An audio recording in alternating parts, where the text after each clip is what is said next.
Hello students, एक बार फिर से एक नई क्लास के साथ जिसका टॉपिक है लॉर्ड डलहौजी, जिसको कि हम लोगों ने पिछली क्लास में पढ़ा था, उसी को हम लोग आज की इस क्लास में कंटिन्यू करेंगे। पिछले लेक्चर में हम लोगों ने लॉर्ड डलहौजी के साम्राज्य विस्तारवादी नीतियों के बारे में, खासकर उसके व्यक्तिगत सिद्धांत या डॉक्ट्रिन ऑफ लैप्स थ्योरी जो थी उसकी, उस पर जो है प्रमुख रूप से चर्चा की थी। ठीक है, और उसी नीति के तहत लॉर्ड डलहौजी ने बहुत सारे भारतीय राज्यों का ब्रिटिश साम्राज्य में विलय भी किया था। तो इसलिए लॉर्ड डलहौजी की जो व्यक्तिगत सिद्धांत है वो साम्राज्यवादी नीति का परिचायक है, और साथ ही साथ 1857 की क्रांति जो हुई उसके लिए एक बहुत बड़ा कारण बना लॉर्ड डलहौजी की व्यक्तिगत नीति, क्योंकि इसके बहुत सारे राज्य जो हैं बाद में 1857 की क्रांति में भाग लेते हैं। खासकर झांसी की बात करें तो झांसी की रानी लक्ष्मीबाई ने जो है बहुत ज़्यादा विरोध किया था, जिसका दमन किया हीरोज ने, जो हम 1857 की क्रांति में डिटेल से देखेंगे। लेकिन हीरोज ने कहा कि 1857 की क्रांति में अगर कोई मर्द है तो वो है रानी लक्ष्मीबाई। तो यानी कि बहुत कड़ा विरोध किया गया इस तरह से व्यक्तिगत किए गए राज्यों के द्वारा, जो कि 1857 की क्रांति का एक महत्वपूर्ण कारण बना था। ठीक है, तो चलिए आज हम लोग अन्य बातों की चर्चा करते हैं इसके समय पर। इसके अलावा और क्या किया गया, साम्राज्य विस्तार को लेकर के कुछ चीज़ें रह गई थी। ठीक है, उसको हम लोग पहले देख लेते हैं। तो सबसे पहले उसने उपाधियों और पेंशनों को बंद कर दिया, यानी 1853 में कर्नाटक के नवाब की मृत्यु के बाद उसके उत्तराधिकारियों को पेंशन देने से मना कर दिया गया, यानी कि जिनको पेंशन वगैरह दी जा रही थी उनकी पेंशनें जो हैं रोक दी गई। इसी प्रकार 1853 में बाजीराव द्वितीय की मृत्यु के बाद उसका जो दत्तक पुत्र था नाना साहिब, जो कि कानपुर में ही बिठूर में रहते थे। ठीक है, और 1857 की क्रांति का नेतृत्व भी इन्हीं के द्वारा कानपुर में किया गया। तो इनको भी पेंशन देने से जो है क्या कर दिया गया, मना कर दिया गया। ठीक है, नेक्स्ट, तो ये भी एक महत्वपूर्ण कारण बना 1857 की क्रांति का। नेक्स्ट है अवध का विलय 1856। अब अवध को व्यक्तिगत सिद्धांत के द्वारा नहीं मिलाया जा सका, तो उस पर अच्छे प्रशासन न होने का या कुशासन का आरोप लगा करके अवध को जो है ब्रिटिश साम्राज्य में मिला लिया गया, और ये मोस्ट इम्पॉर्टेंट कारण बना 1857 की क्रांति का, क्योंकि पिछले 100-150 वर्षों से, जब से अंग्रेज़ों का शासन है, तब से अवध जो है अंग्रेज़ों का एक तरह से शुरू से ही वो रहा है, पिछलग्गू रहा था। यानी कि जैसा अंग्रेज कहते थे वैसा अवध हमेशा से करता आ रहा था। और जो ब्रिटिशर्स की सेना थी उसमें भी सबसे ज़्यादा जो सैनिक थे वो अवध के ही थे, इसलिए इसका प्रभाव जो है सबसे ज़्यादा अवध पर ही हमको देखने को मिलता है 1857 की क्रांति का। ठीक है, तो इसको डलहौजी ने 1856 में ये कहा कि यहाँ पर कुशासन है, राजा जो है अच्छे प्रकार से शासन नहीं चला पा रहा है, लोगों में भुखमरी और प्रजा जो है बड़ा असंतुष्ट है इस शासक से, इसलिए अवध के राज्य को ब्रिटिश साम्राज्य में मिलाया जाता है। ठीक है, तो इस तहत 1856 में अवध को मिला लिया गया। ठीक है, तो याद रखिएगा अवध का विलय जो है व्यक्तिगत सिद्धांत के तहत नहीं किया गया था, इस चीज़ को आप याद रखना। ठीक है, व्यक्तिगत सिद्धांत के तहत जो मैंने आप लोगों को राज्य बताए, ठीक है ना, वो राज्य जो है व्यक्तिगत सिद्धांत के द्वारा विलय किए गए थे। अब हम बात करते हैं लॉर्ड डलहौजी के प्रमुख सुधारों की। सबसे पहले इसमें जो है वो है प्रशासनिक सुधार। प्रशासनिक सुधारों में सबसे पहले लॉर्ड डलहौजी ने क्या किया कि गवर्नर जनरल, ठीक है, उसके कार्यभार को हल्का करने के लिए बंगाल में एक लेफ्टिनेंट गवर्नर की नियुक्ति की, जिससे कि कुछ उसके कार्यों में कमी आए। बहुत बड़ा बर्डन हो गया था, साम्राज्य विस्तार होता चला जा रहा था, अकेले एक व्यक्ति पूरा प्रशासन संभालना जो है कठिन बात थी, इसलिए उसने लेफ्टिनेंट गवर्नर की नियुक्ति बंगाल में की। नेक्स्ट इसने क्या किया कि कंपनी द्वारा प्राप्त किए गए नवीन प्रदेशों में नॉन रेगुलेशन पद्धति को लागू किया गया, जिसका इस मतलब ये था कि प्रत्येक प्रदेश में एक कमिश्नर नियुक्त किया जाता था और उस कमिश्नर के माध्यम से ही उस प्रदेश का शासन जो है चलाया गया और कमिश्नर जो है वो सीधे गवर्नर जनरल के प्रति उत्तरदायी होता था। तो ठीक है, इस प्रकार की प्रणाली को क्या कहा गया? नॉन रेगुलेशन पद्धति। ये था उसका कुछ प्रशासनिक सुधार। अब बात करते हैं उसके सैन्य सुधारों की। ठीक है,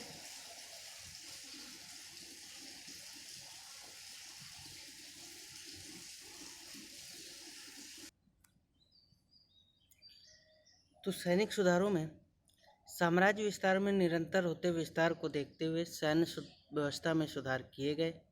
इम्पॉर्टेंट था, जब इतना ज़्यादा विस्तार किया जा रहा है तो सैन्य व्यवस्था में सुधार इम्पॉर्टेंट हो जाता है।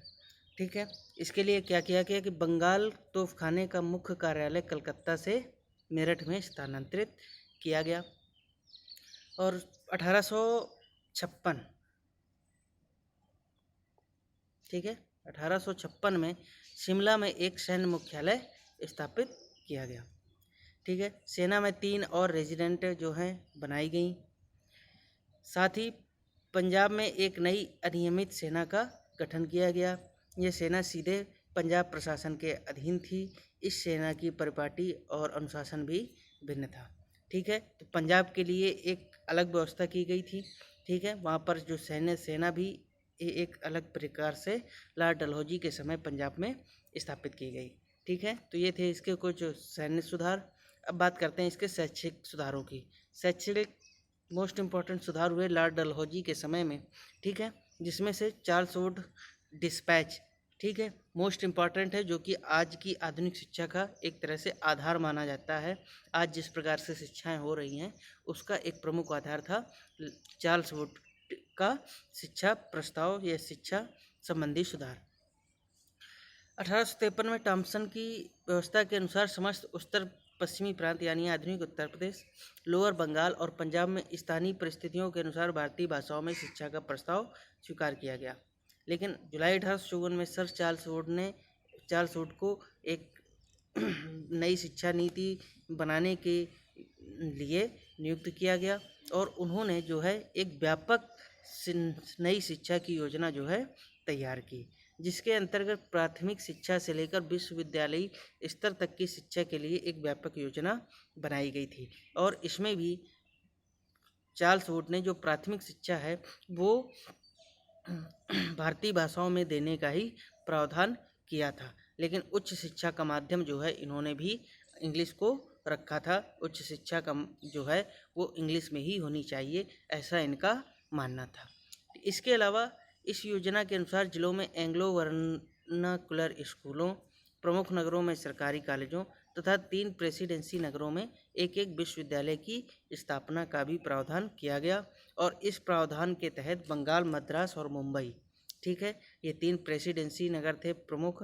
इन नगरों में जो है 1857 में विश्वविद्यालयों की स्थापना की गई। तो बंगाल विश्वविद्यालय, पंजाब विश्वविद्यालय और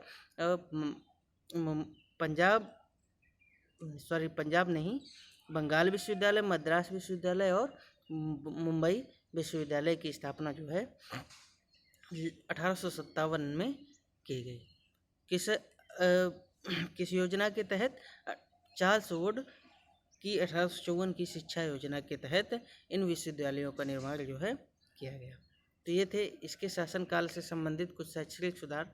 बात करते हैं रेलवे विकास। सबसे पहली बार रेलवे लॉर्ड डलहौजी के समय ही 1853 में आया, जो कि बम्बई से थाने के बीच बिछाई गई थी।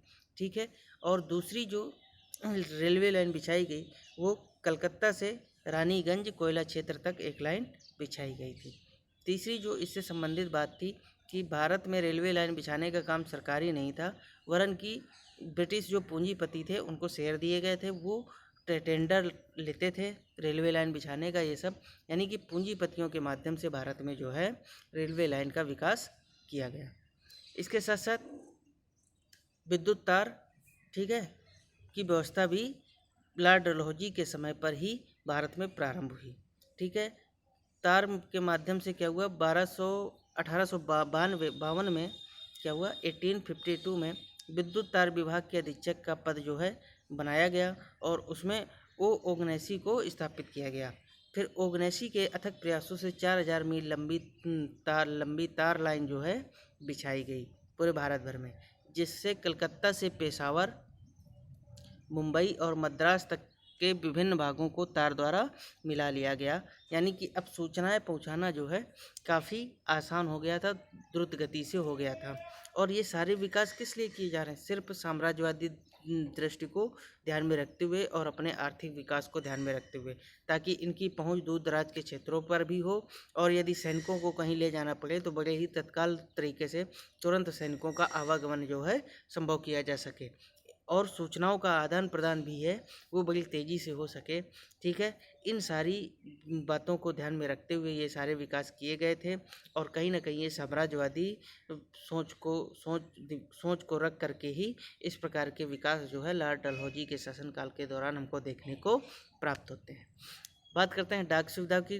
तो आधुनिक जो डाक सुविधा हम लोग देखते हैं, इसका जो स्वरूप निर्धारित हुआ वो हुआ लॉर्ड डलहौजी के शासनकाल के समय। ठीक है, 1854 में एक नया डाकघर अधिनियम लाया गया। सारे देश में कहीं भी 2 पैसे की दर से पत्र भेजा जा सकता था। यानी कि जो डाक टिकट की व्यवस्था है, टिकटों के माध्यम से डाक भेजने की, वो व्यवस्था सर्वप्रथम लॉर्ड डलहौजी के समय पर ही प्रारंभ की गई थी। इसके बाद नेक्स्ट है सार्वजनिक निर्माण विभाग, पब्लिक वर्क्स डिपार्टमेंट। ठीक है, तो इस नए विभाग को जो है स्थापना जो है लॉर्ड डलहौजी के द्वारा की गई। इससे पहले ये कार्य जो है सैनिक बोर्ड के माध्यम से किया जाता था, लेकिन डलहौजी ने इसको एक अलग विभाग के रूप में गठित कर दिया। ठीक है, तो ये थे उसके कुछ महत्वपूर्ण सुधार। साथ ही कुछ अन्य सुधारों की और हम बात कर लेते हैं थोड़े से, जैसे कि सिंचाई कार्यों पर भी ध्यान दिया गया और 18 अप्रैल 1854 को सिंचाई हेतु गंगा नहर जो है वो खोल दी गई और इसके अलावा जो ग्रैंड ट्रंक रोड है उसका भी निर्माण कार्य किया गया। ठीक है, वाणिज्यिक सुधारों की बात करें तो इस समय क्या किया गया कि जो प्रमुख बंदरगाह हैं भारत के, उन सभी को अंतर्राष्ट्रीय वाणिज्य या व्यापार के लिए खोल दिया गया। ठीक है, और इसके तहत कराची, बम्बई और कलकत्ता के बंदरगाहों का विकास भी किया गया। ठीक है, तो ये थे उसके प्रमुख सुधार लॉर्ड डलहौजी के समय जो किए गए। बात करते हैं 1857 के विद्रोह में लॉर्ड डलहौजी के उत्तरदायित्व की। तो मोस्ट इम्पॉर्टेंट जो कारण था वो लॉर्ड डलहौजी की नीतियाँ ही थी। हम लोगों ने देखा था जिस प्रकार से इसने विभगत का सिद्धांत चलाया। ठीक है, अवध पर कुशासन का आरोप लगा करके उसको जो है क्या किया कि ब्रिटिश साम्राज्य में मिला लिया। तो इन सारी वजहों से क्या होता है, और उस समय लोग इन नई रेलवे लाइंस, डाकतार, इन सब सुविधाओं को भी साम्राज्यवाद का ही अंग मान करके इसके विरोध में थे और इनका जितना ज़्यादा विकास हो रहा था, जनता जो है उतना ज़्यादा ही इसके विरोध में खड़ी हो रही थी और विद्रोह की भावना जो है इनके मन में उत्पन्न हो रही थी। ठीक है, और एक कारण और ये भी था कि 1850 में धर्मनिरपेक्षता कानून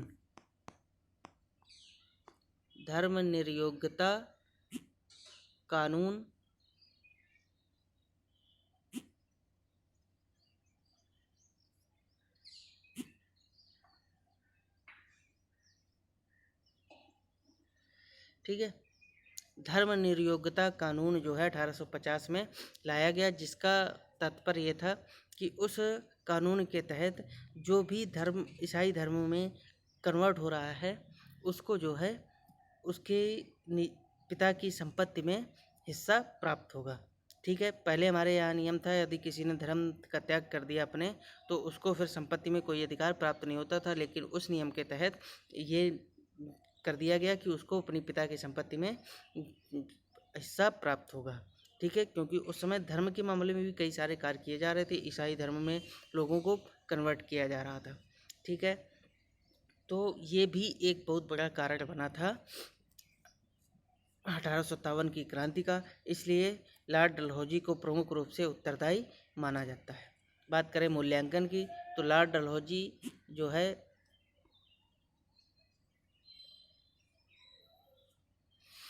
साम्राज्यवादी गवर्नर जनरल के रूप में याद किया जाता है। ठीक है, देखा भी हम लोगों ने कि इसने सब साम्राज्य विस्तार किया अपने शासनकाल के दौरान। और इसके कार्यों की अगर चर्चा करें तो 3 निष्कर्षों में विलय। ठीक है, पहला इसने राज्यों का विलय करना प्रारंभ किया, संगठन का निर्माण किया और कुछ विकासवादी कार्य भी किए, जो सब हम लोगों ने देखे हैं। ठीक है, उसके विलय ने भारत के वर्तमान मानचित्र को बनाया।